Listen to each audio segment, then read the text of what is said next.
英語聞き流しリスニング、英語テキストと MP3 音声ダウンロードはホームページからご利用いただけます。88thpp.com 88thpp.com 5. Two visitors. 2 winters had nearly passed. Heidi was happy, for the spring was coming again, with the soft delicious wind that made the fir trees roar. Soon she would be able to go up to the pasture, where blue and yellow flowers greeted her at every step. She was nearly 8 years old, and had learned to take care of the goats, who ran after her like little dogs. Several times the village teacher had sent word by Peter that the child was wanted in school, but the old man had not paid any attention to the message and had kept her with him as before. It was a beautiful morning in March. The snow had melted on the slopes, and was going fast. Snowdrops were peeping through the ground, which seemed to be getting ready for spring. Heidi was running to and fro before the door, when she suddenly saw an old gentleman, dressed in black, standing beside her. As she appeared frightened, he said kindly, "You must not be afraid of me, for I love children. Give me your hand, Heidi, and tell me where your grandfather is."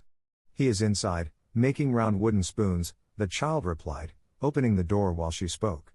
It was the old pastor of the village, who had known the grandfather years ago. After entering, he approached the old man, saying, "Good morning, neighbor." The old man got up, surprised, and offering a seat to the visitor, said, "Good morning, Mr. Parson. Here is a wooden chair, if it is good enough." Sitting down, the parson said, "It is long since I have seen you, neighbor. I have come today to talk over a matter with you. I am sure you can guess what it is about." The clergyman here looked at Heidi, who was standing near the door. "Heidi, run out to see the goats," said the grandfather, "and bring them some salt. You can stay till I come." Heidi disappeared on the spot. "The child should have come to school a year ago," the parson went on to say. "Didn't you get the teacher's warning? What do you intend to do with the child?" "I do not want her to go to school," said the old man, unrelentingly. "What do you want the child to be?" "I want her to be free and happy as a bird. But she is human, and it is high time for her to learn something. I have come now to tell you about it, so that you can make your plans. She must come to school next winter, remember that." "I shan't do it, pastor," was the reply. "Do you think there is no way?" The clergyman replied, a little hotly. "You know the world, for you have traveled far. What little sense you show. You think I am going to send this delicate child to school in every storm and weather?" The old man said excitedly. "It is a 2 hours' walk, and I shall not let her go, for the wind often howls so that it chokes me if I venture out. Did you know Adelheid, her mother? She was a sleepwalker, and had fainting fits. Nobody shall compel me to let her go, I will gladly fight it out in court." "You are perfectly right," said the clergyman kindly. "You could not send her to school from here. Why don't you come down to live among us again? You are leading a strange life here. I wonder how you can keep the child warm in winter. She has young blood and a good cover. I know where to find good wood, and all winter I keep a fire going. I couldn't live in the village, for the people there and I despise each other. We had better keep apart." "You are mistaken, I assure you. Make your peace with God, and then you'll see how happy you will be." The clergyman had risen, and holding out his hand, he said cordially, "I shall count on you next winter, neighbor. We shall receive you gladly, reconciled with God and man." But the uncle replied firmly, while he shook his visitor by the hand, "Thank you for your kindness, but you will have to wait in vain." "God be with you," said the parson, and left him sadly. The old man was out of humor that day, and when Heidi begged to go to the grandmother, he only growled, "Not today." Next day they had hardly finished their dinner, when another visitor arrived. It was Heidi's Aunt Detta. She wore a hat with feathers and a dress with such a train that it swept up everything that lay on the cottage floor. While the uncle looked at her silently, Detta began to praise him and the child's red cheeks. She told him that it had not been her intention to leave Heidi with him long, for she knew she must be in his way. She had tried to provide for the child elsewhere, and at last she had found a splendid chance for her. Very rich relations of her lady, who owned the largest house in Frankfurt, had a lame daughter. This poor little girl was confined to her rolling chair and needed a companion at her lessons. Detta had heard from her lady that a sweet, quaint child was wanted as playmate and schoolmate for the invalid. She had gone to the housekeeper and told her all about Heidi. The lady, delighted with the idea, had told her to fetch the child at once. She had come now, and it was a lucky chance for Heidi, for one never knew what might happen in such a case, and who could tell? Have you finished? The old man interrupted her at last. "Why, one might think I was telling you the silliest things. There is not a man in Prattingen who would not thank God for such news. Bring them to somebody else, but not to me, said the uncle, coldly. Detta, flaming up, replied, do you want to hear what I think? Don't I know how old she is, 8 years old and ignorant of everything. They have told me that you refuse to send her to church and to school. She is my only sister's child, and I shall not bear it, for I am responsible. You do not care for her, how else could you be indifferent to such luck? You had better give way or I shall get the people to back me. If I were you, I would not have it brought to court, some things might be warmed up that you would not care to hear about. Be quiet. The uncle thundered with flaming eyes. Take her and ruin her, but do not bring her before my sight again. I do not want to see her with feathers in her hat and wicked words like yours. With long strides he went out. You have made him angry, said Heidi with a furious look. He won't be cross long. But come now, where are your things? Asked Detta. I won't come, Heidi replied. What? Detta said passionately. But changing her tone, she continued in a more friendly manner, come now, you don't understand me. I am taking you to the most beautiful place you have ever seen. After packing up Heidi's clothes she said again, come, child, and take your hat. It is not very nice, but we can't help it. I shall not come, was the reply. Don't be stupid and obstinate, like a goat. Listen to me. Grandfather is sending us away and we must do what he commands, or he will get more angry still. You'll see how fine it is in Frankfurt. If you do not like it, you can come home again and by that time grandfather will have forgiven us. Can I come home again tonight? Asked Heidi. Come now, I told you could come back. If we get to Meienfeld today, we can take the train tomorrow. That will make you fly home again in the shortest time. Holding the bundle, Detta led the child down the mountain. On their way they met Peter, who had not gone to school that day. The boy thought it was a more useful occupation to look for hazel rods than to learn to read, for he always needed the rods. He had had a most successful day, for he carried an enormous bundle on his shoulder. When he caught sight of Heidi and Detta, he asked them where they were going. I am going to Frankfurt with Aunt Detta, Heidi replied, but first I must see grandmother, for she is waiting. Oh no, it is too late. You can see her when you come back, but not now, said Detta, pulling Heidi along with her, for she was afraid that the old woman might detain the child. Peter ran into the cottage and hit the table with his rods. The grandmother jumped up in her fright and asked him what that meant. They have taken Heidi away, Peter said with a groan. Who has, Peter? Where has she gone? The unhappy grandmother asked. Brigitte had seen Detta walking up the footpath a short while ago and soon they guessed what had happened. With a trembling hand the old woman opened a window and called out as loudly as she could, Detta, Detta, don't take the child away. Don't take her from us. When Heidi heard that she struggled to get free, and said, I must go to grandmother, she is calling me. But Detta would not let her go. She urged her on by saying that she might return soon again. She also suggested that Heidi might bring a lovely present to the grandmother when she came back. Heidi liked this prospect and followed Detta without more ado. After a while she asked, what shall I bring to the grandmother? You might bring her some soft white rolls, Heidi. I think the black bread is too hard for poor grandmother to eat. Yes, I know, Aunt, she always gives it to Peter, Heidi confirmed her. We must go quickly now, we might get to Frankfurt today and I can be back tomorrow with the rolls. Heidi was running now, and Detta had to follow. She was glad enough to escape the questions that people might ask her in the village. People could see that Heidi was pulling her along, so she said, I can't stop. Don't you see how the child is hurrying? We have still far to go. Whenever she heard from all sides, are you taking her with you? Is she running away from the uncle? What a wonder she is still alive. What red cheeks she has, and so on. Soon they had escaped, and had left the village far behind them. From that time on the uncle looked more angry than ever when he came to the village. Everybody was afraid of him, and the women would warn their children to keep out of his sight. He came down but seldom, and then only to sell his cheese and buy his provisions. Often people remarked how lucky it was that Heidi had left him. They had seen her hurrying away, so they thought that she had been glad to go. The old grandmother alone stuck to him faithfully. Whenever anybody came up to her, she would tell them what good care the old man had taken of Heidi. She also told them that he had mended her little house. These reports reached the village, of course, but people only half believed them, for the grandmother was infirm and old. She began her days with sighing again. All happiness has left us with the child. The days are so long and dreary, and I have no joy left. If only I could hear Heidi's voice before I die, the poor old woman would exclaim, day after day. 6. A new chapter with new things. In a beautiful house in Frankfurt lived a sick child by the name of Clara Seesman. She was sitting in a comfortable rolling chair, which could be pushed from room to room. Clara spent most of her time in the study, where long rows of bookcases lined the walls. This room was used as a living room, and here she was also given her lessons. Clara had a pale, thin face with soft blue eyes, which at that moment were watching the clock impatiently. At last she said, "Oh, Miss Rottenmeier, isn't it time yet?" The lady so addressed was the housekeeper, who had lived with Clara since Mrs. Seesman's death. Miss Rottenmeier wore a peculiar uniform with a long cape, and a high cap on her head. Clara's father, who was away from home a great deal, left the entire management of the house to this lady, on the condition that his daughter's wishes should always be considered. While Clara was waiting, Detta had arrived at the front door with Heidi. She was asking the coachman who had brought her if she could go upstairs. "That's not my business," grumbled the coachman, "you must ring for the butler." Sebastian, the butler, a man with large brass buttons on his coat, soon stood before her. "May I see Miss Rottenmeier?"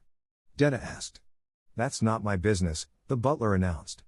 "Ring for Tinette, the maid." With that, he disappeared. Detta, ringing again, saw a girl with a brilliant white cap on her head, coming down the stairway. The maid stopped halfway down and asked scornfully, "What do you want?" Detta repeated her wish again. Tinette told her to wait while she went upstairs, but it did not take long before the two were asked to come up. Following the maid, they found themselves in the study. Detta held on to Heidi's hand and stayed near the door. Miss Rottenmeier, slowly getting up, approached the newcomers.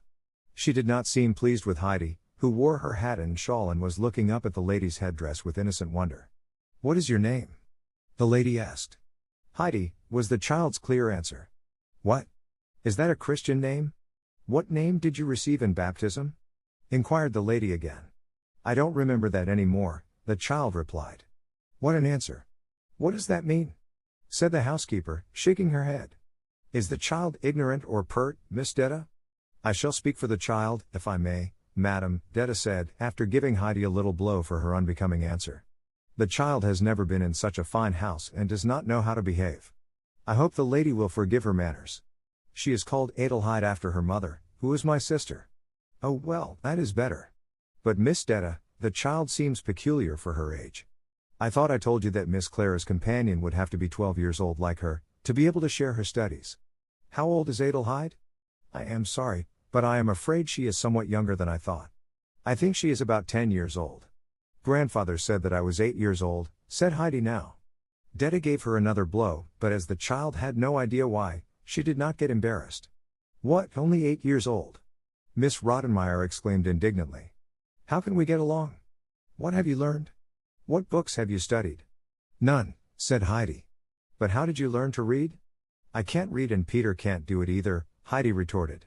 "For mercy's sake. You cannot read?" cried the lady in her surprise. "How is it possible? What else have you studied?" "Nothing," replied Heidi, truthfully. "Miss Detta, how could you bring this child?" said the housekeeper, when she was more composed. Detta, however, was not easily intimidated, and said, "I am sorry, but I thought this child would suit you. She is small, but older children are often spoilt and not like her. I must go now, for my mistress is waiting. As soon as I can, I'll come to see how the child is getting along." With a bow she was outside and with a few quick steps hurried downstairs. Miss Rottenmeier followed her and tried to call her back, for she wanted to ask Detta a number of questions. Heidi was still standing on the same spot. Clara had watched the scene and called to the child now to come to her. Heidi approached the rolling chair. "Do you want to be called Heidi or Adelheid?" asked Clara. "My name is Heidi and nothing else," was the child's answer. "I'll call you Heidi then, for I like it very much," said Clara. "I have never heard the name before. What curly hair you have. Was it always like that?" "I think so. Did you like to come to Frankfurt?" asked Clara again. "Oh, no, but then I am going home again tomorrow, and shall bring grandmother some soft white rolls," Heidi explained. "What a curious child you are," said Clara. "You have come to Frankfurt to stay with me, don't you know that? We shall have our lessons together, and I think it will be great fun when you learn to read. Generally the morning seems to have no end, for Mr. Candidate comes at 10 and stays till 2. That is a long time, and he has to yawn himself, he gets so tired. Miss Rottenmeier and he both yawn together behind their books, but when I do it, Miss Rottenmeier makes me take cod liver oil and says that I am ill. So I must swallow my yawns, for I hate the oil. What fun it will be now, when you learn to read." Heidi shook her head doubtfully at these prospects. "Everybody must learn to read, Heidi.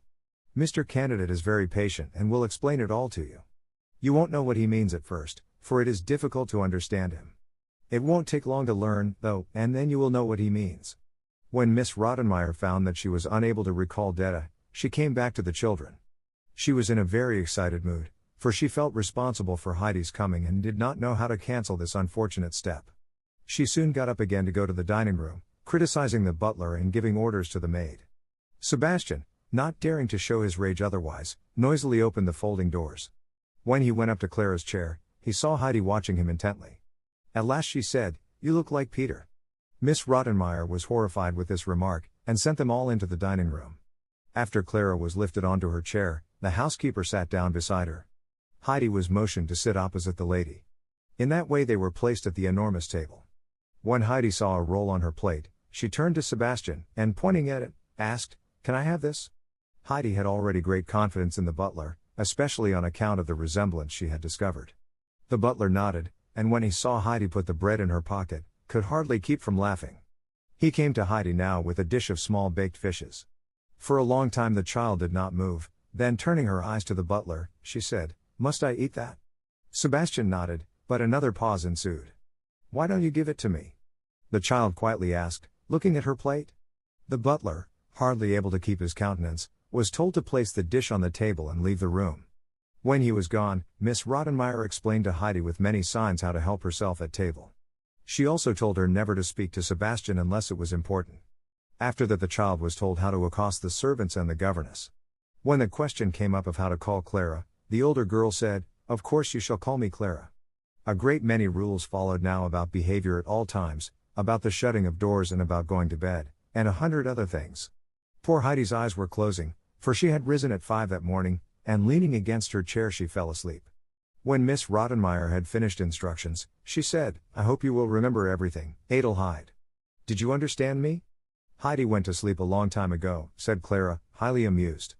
"It is atrocious what I have to bear with this child," exclaimed Miss Rottenmeier, ringing the bell with all her might. When the 2 servants arrived, they were hardly able to rouse Heidi enough to show her to her bedroom.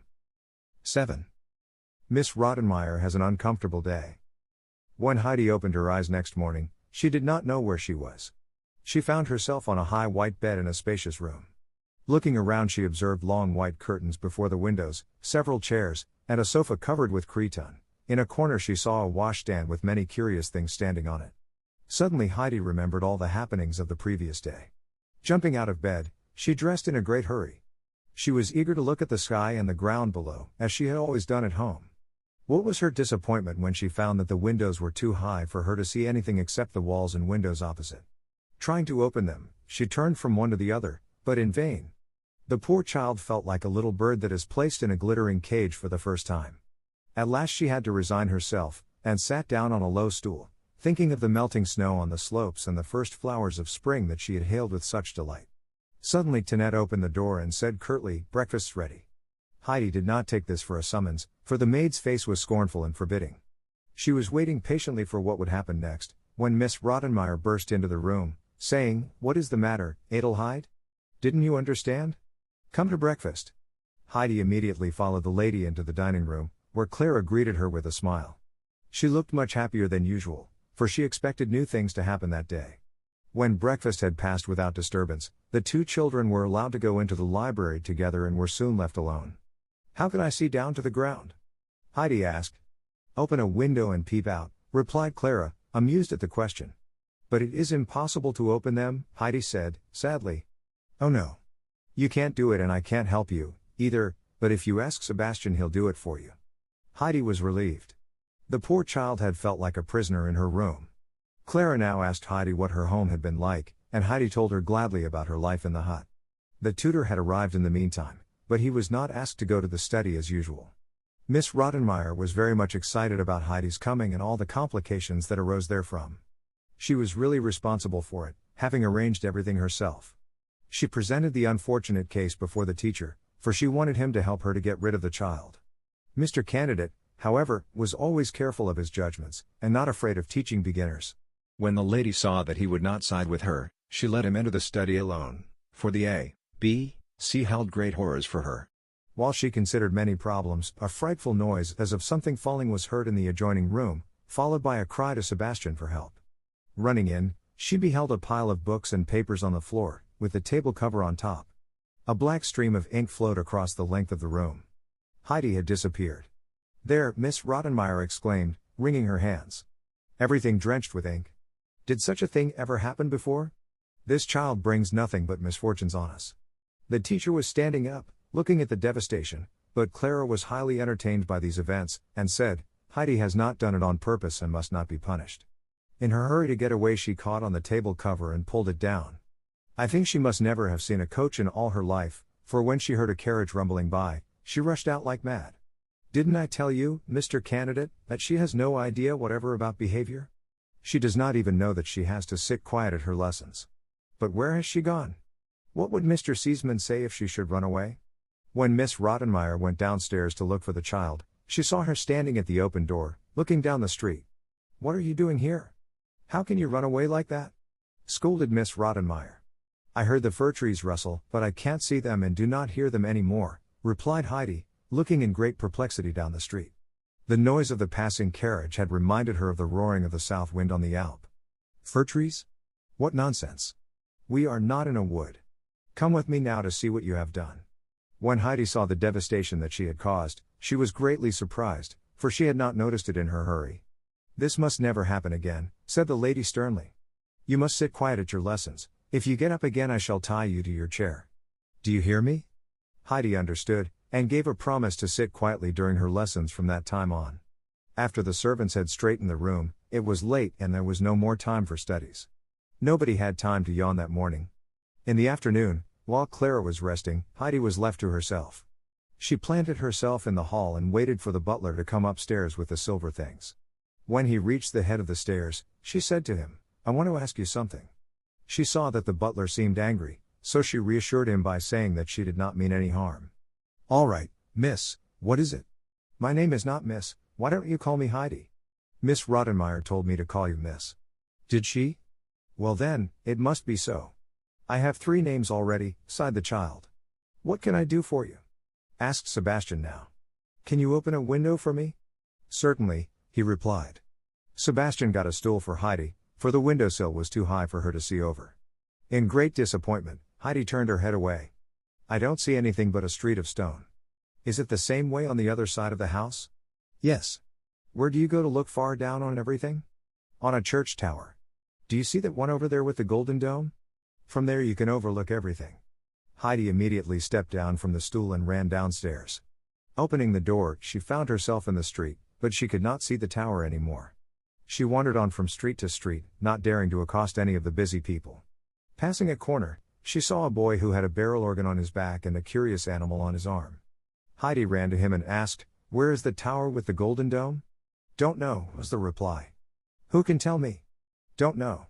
"Can you show me another church with a tower?" "Of course I can." "Then come and show me." "What are you going to give me for it?" said the boy, holding out his hand. Heidi had nothing in her pocket but a little flower picture. Clara had only given it to her this morning, so she was loath to part with it. The temptation to look far down into the valley was too great for her, though, and she offered him the gift. The boy shook his head, to Heidi's satisfaction. "What else do you want?" "Money." "I have none, but Clara has some." "How much must I give you?" 20 pennies. "All right, but come." While they were wandering down the street, Heidi found out what a barrel organ was, for she had never seen one. When they arrived before an old church with a tower, Heidi was puzzled what to do next, but having discovered a bell, she pulled it with all her might. The boy agreed to wait for Heidi and show her the way home if she gave him a double fee. The lock creaked now from inside, and an old man opened the door. In an angry voice, he said, "How do you dare to ring for me? Can't you see that it is only for those who want to see the tower?" "But I do," said Heidi. "What do you want to see? Did anybody send you?" asked the man. "No, but I want to look down from up there." "Get home and don't try it again." With that the tower keeper was going to shut the door, but Heidi held his coattails and pleaded with him to let her come. The tower keeper looked at the child's eyes, which were nearly full of tears. "All right, come along, if you care so much," he said, taking her by the hand. The two climbed up now many, many steps, which got narrower all the time. When they had arrived on top, the old man lifted Heidi up to the open window. Heidi saw nothing but a sea of chimneys, roofs and towers, and her heart sank. "Oh, dear, it's different from the way I thought it would be," she said. There. What could such a little girl know about a view? We'll go down now and you must promise never to ring at my tower anymore. On their way they passed an attic, where a large gray cat guarded her new family in a basket. This cat caught half a dozen mice every day for herself, for the old tower was full of rats and mice. Heidi gazed at her in surprise, and was delighted when the old man opened the basket. What charming kittens, what cunning little creatures, she exclaimed in her delight, when she saw them crawling about, jumping and tumbling. Would you like to have one? The old man asked. For me? To keep? Heidi asked, for she could not believe her ears. Yes, of course. You can have several if you have room for them, the old man said, glad to find a good home for the kittens. How happy Heidi was. Of course there was enough room in the huge house, and Clara would be delighted when she saw the cunning things. How can I take them with me? The child asked, after she had tried in vain to catch one. I can bring them to your house, if you tell me where you live, said Heidi's new friend, while he caressed the old cat, who had lived with him many years. Bring them to Mr. Seesman's house, there is a golden dog on the door, with a ring in his mouth. The old man had lived in the tower a long time and knew everybody. Sebastian also was a special friend of his. I know, he said. But to whom shall I send them?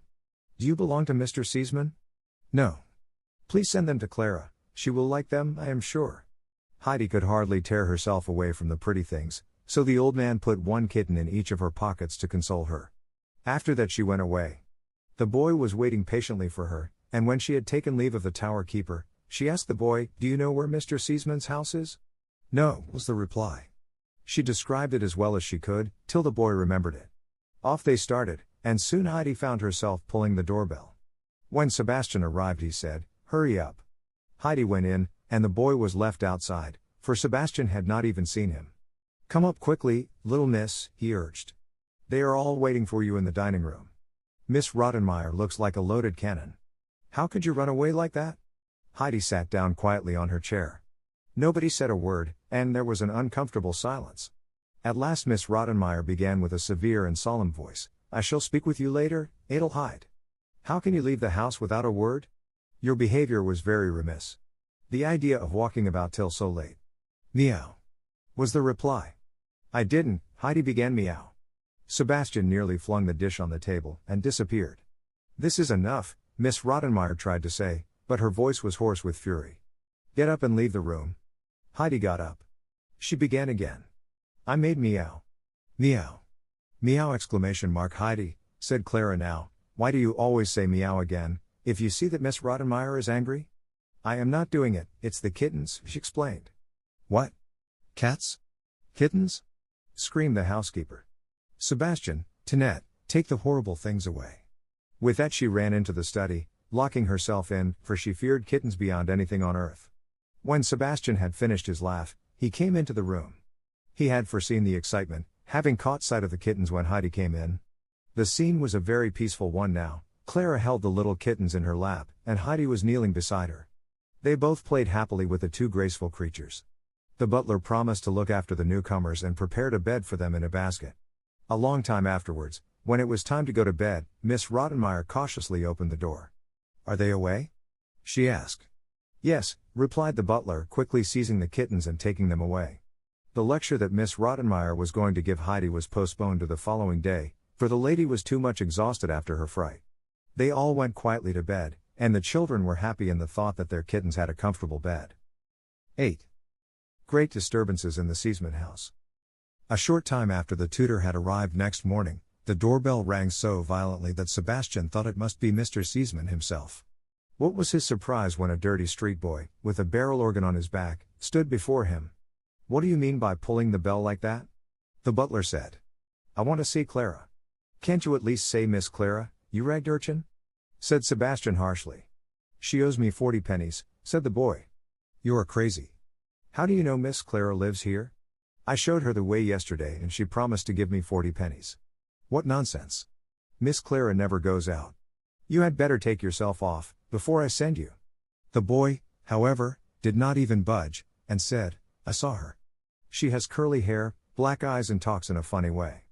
Oh, Sebastian chuckled to himself, that was the little miss. Pulling the boy into the house, he said, all right, you can follow me. Wait at the door till I call you, and then you can play something for Miss Clara. Knocking at the study door, Sebastian said, when he had entered, "A boy is here who wants to see Miss Clara." Clara, delighted at his interruption, said, "Can't he come right up, Mr. Candidate?" But the boy was already inside, and started to play. Miss Rottenmeier was in the adjoining room when she heard the sounds. Where did they come from? Hurrying into the study, she saw the street boy playing to the eager children. "Stop! Stop!" she called, but in vain, for the music drowned her voice. Suddenly she made a big jump, for there, between her feet, crawled a black turtle. Only when she shrieked for Sebastian could her voice be heard. The butler came straight in, for he had seen everything behind the door, and a great scene it had been. Glued to a chair in her fright, Miss Rottenmeier called, "Send the boy away. Take them away." Sebastian obediently pulled the boy after him. Then he said, "Here are 40 pennies from Miss Clara and 40 more for playing. It was well done, my boy." With that he closed the door behind him. Miss Rottenmeier found it wiser now to stay in the study to prevent further disturbances. Suddenly there was another knock at the door. Sebastian appeared with a large basket, which had been brought for Clara. "We had better have our lesson before we inspect it," said Miss Rottenmeier. But Clara, turning to the tutor, asked, "Oh, please, Mr. Candidate, can't we just peep in, to see what it is?" "I am afraid that you will think of nothing else," the teacher began. Just then something in the basket, which had been only lightly fastened, moved, and 1, 2, 3 and still more little kittens jumped out, scampering around the room with the utmost speed. They bounded over the tutor's boots and bit his trousers, they climbed up on Miss Rottenmeier's dress and crawled around her feet. Mewing and running, they caused a frightful confusion. Clara called out in delight, "Oh, look at the cunning creatures, look how they jump. Heidi, look at that one, and oh, see the one over there?" Heidi followed them about, while the teacher shook them off. When the housekeeper had collected her wits after the great fright, she called for the servants. They soon arrived and stored the little kittens safely in the new bed. No time had been found for yawning that day, either. When Miss Rottenmeier, who had found out the culprit, was alone with the children in the evening, she began severely, "Adelheid, there is only one punishment for you. I am going to send you to the cellar, to think over your dreadful misdeeds, in company with the rats." A cellar held no terrors for Heidi, for in her grandfather's cellar fresh milk and the good cheese had been kept, and no rats had lodged there. But Clara shrieked, "Oh, Miss Rottenmeier, you must wait till Papa comes home, and then he can punish Heidi." The lady unwillingly replied, "All right, Clara, but I shall also speak a few words to Mr. Seesman." With those words she left the room. Since the child's arrival everything had been upset, and the lady often felt discouraged, though nothing remarkable happened for a few days. Clara, on the contrary, enjoyed her companion's society, for she always did funny things. In her lesson she could never get her letters straight. They meant absolutely nothing to her, except that they would remind her of goats and eagles. The girls always spent their evenings together, and Heidi would entertain her friend with tales of her former life, till her longing grew so great that she added, "I have to go home now. I must go tomorrow." Clara's soothing words and the prospect of more rolls for the grandmother kept the child.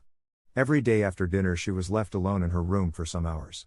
Thinking of the green fields at home, of the sparkling flowers on the mountains, she would sit in a corner till her desire for all those things became too great to bear. Her aunt had clearly told her that she might return, if she wished to do so, so one day she resolved to leave for the almhut. In a great hurry she packed the bread in the red shawl, and putting on her old straw hat, started off. The poor child did not get very far. At the door she encountered Miss Rottenmeier, who stared at Heidi in mute surprise. "What are you up to?" she exploded. "Haven't I forbidden you to run away? You look like a vagabond." "I was only going home," whispered the frightened child. "What, you want to run away from this house? What would Mr. Seesman say? What is it that does not suit you here? Don't you get better treatment than you deserve? Have you ever before had such food, service and such a room?" "Answer." "No," was the reply. "Don't I know that?" the furious lady proceeded. "What a thankless child you are, just idle and good for nothing." But Heidi could not bear it any longer. She loudly wailed, "Oh, I want to go home. What will poor Snowhopper do without me? Grandmother is waiting for me every day. Poor Thistlefinch gets blows if Peter gets no cheese, and I must see the sun again when he says good night to the mountains.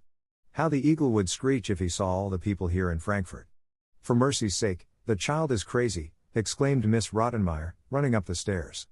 In her hurry she had bumped into Sebastian, who was just then coming down. "Bring the unlucky child up," she called to him, rubbing her head. "All right, many thanks," answered the butler, rubbing his head, too, for he had encountered something far harder than she had. When the butler came down, he saw Heidi standing near the door with flaming eyes, trembling all over. Cheerfully he asked, "What has happened, little one? Do not take it to heart, and cheer up. She nearly made a hole in my head just now, but we must not get discouraged." "Oh, no!" "Come, up with you," she said so. Heidi walked upstairs very slowly. Seeing her so changed, Sebastian said, "Don't give in. Don't be so sad. You have been so courageous till now, I have never heard you cry yet. Come up now, and when the lady's away we'll go and look at the kittens. They are running round like wild." Nodding cheerlessly, the child disappeared in her room. That night at supper Miss Rottenmeier watched Heidi constantly, but nothing happened. The child sat as quiet as a mouse, hardly touching her food, except a little roll. Talking with the tutor next morning, Miss Rottenmeier told him her fears about Heidi's mind. But the teacher had more serious troubles still, for Heidi had not even learned her A, B, C in all this time. Heidi was sorely in need of some clothes, so Clara had given her some. Miss Rottenmeier was just busy arranging the child's wardrobe, when she suddenly returned. "Adelheid," she said contemptuously, "what do I find? A big pile of bread in your wardrobe. I never heard the like." "Yes, Clara, it is true." Then, calling to Ned, she ordered her to take away the bread and the old straw hat she had found. "No, don't. I must keep my hat. The bread is for grandmother," cried Heidi in despair. "You stay here, while we take the rubbish away," said the lady sternly. Heidi threw herself down now on Clara's chair and sobbed as if her heart would break. "Now I can't bring grandmother any rolls." "Oh, they were for grandmother," she lamented. "Heidi, don't cry any more," Clara begged. "Listen. When you go home some day, I am going to give you as many rolls as you had, and more. They will be much softer and better than those stale ones you have kept. Those were not fit to eat, Heidi. Stop now, please, and don't cry any more."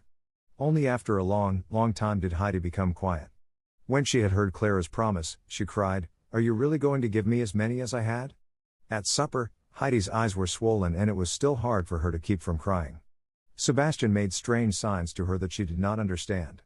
What did he mean? Later, though, when she climbed into her high bed, she found her old beloved straw hat hidden under her cover. So Sebastian had saved it for her and had tried to tell her. She crushed it for joy, and wrapping it in a handkerchief, she hid it in the furthest corner of her wardrobe. 9. The master of the house hears of strange doings. A few days afterwards there was great excitement in the Seesman residence, for the master of the house had just arrived. The servants were taking upstairs one load after another, for Mr. Seesman always brought many lovely things home with him. When he entered his daughter's room, Heidi shyly retreated into a corner. He greeted Clara affectionately, and she was equally delighted to see him, for she loved her father dearly. Then he called to Heidi, "Oh, there is our little Swiss girl. Come and give me your hand. That's right. Are you good friends, my girls? Tell me now. You don't fight together, what?" "Oh, no, Clara is always kind to me," Heidi replied. "Heidi has never even tried to fight, Papa," Clara quickly remarked. "That's good, I like to hear that," said the father rising. "I must get my dinner now, for I am hungry. I shall come back soon and show you what I have brought home with me." In the dining room he found Miss Rottenmeier surveying the table with a most tragic face. "You do not look very happy at my arrival, Miss Rottenmeier. What is the matter?" "Clara seems well enough," he said to her. "Oh, Mr. Seesman, we have been terribly disappointed," said the lady. "How do you mean?" asked Mr. Seesman, calmly sipping his wine. "We had decided, as you know, to have a companion for Clara. Knowing as I did that you would wish me to get a noble, pure child, I thought of the Swiss child, hoping she would go through life like a breath of pure air, hardly touching the earth. I think that even Swiss children are made to touch the earth, otherwise they would have to have wings. I think you understand what I mean. I have been terribly disappointed, for this child has brought the most frightful animals into the house. Mr. Candidate can tell you. The child does not look very terrible. But what do you mean? I cannot explain it, because she does not seem in her right mind at times." Mr. Seesman was getting worried at last, when the tutor entered. "Oh, Mr. Candidate, I hope you will explain. Please take a cup of coffee with me and tell me about my daughter's companion. Make it short, if you please." But this was impossible for Mr. Candidate, who had to greet Mr. Seesman first. Then he began to reassure his host about the child, pointing out to him that her education had been neglected till then, and so on. But poor Mr. Seesman, unfortunately, did not get his answer, and had to listen to very long-winded explanations of the child's character. At last Mr. Seesman got up, saying, "Excuse me, Mr. Candidate, but I must go over to Clara now." He found the children in the study. Turning to Heidi, who had risen at his approach, he said, "Come, little one, get me a glass of water." "Fresh water?" "Of course, fresh water," he replied. When Heidi had gone, he sat down near Clara, holding her hand. "Tell me, little Clara," he asked, "please tell me clearly what animals Heidi has brought into the house. Is she really not right in her mind?" Clara now began to relate to her father all the incidents with the kittens and the turtle, and explained Heidi's speeches that had so frightened the lady. Mr. Seesman laughed heartily and asked Clara if she wished Heidi to remain. "Of course, Papa. Since she is here, something amusing happens every day. It used to be so dull, but now Heidi keeps me company." Very good, Clara. Oh. Here is your friend back again. Did you get nice fresh water?" asked Mr. Seesman. Heidi handed him the glass and said, "Yes, fresh from the fountain." "You did not go to the fountain yourself, Heidi?" said Clara. "Certainly, but I had to get it from far. There were so many people at the first and at the second fountain. I had to go down another street and there I got it. A gentleman with white hair sends his regards to you, Mr. Seesman." Clara's father laughed and asked, "Who was the gentleman?" "When he passed by the fountain and saw me there with a glass, he stood still and said, 'Please give me to drink, for you have a glass. To whom are you bringing the water?' Then I said, 'I am bringing it to Mr. Seesman.' When he heard that, he laughed very loud and gave me his regards for you, with the wish that you would enjoy your drink. I wonder who it was? What did the gentleman look like? He has a friendly laugh and wears a gold pendant with a red stone on his thick gold chain. There is a horse head on his cane."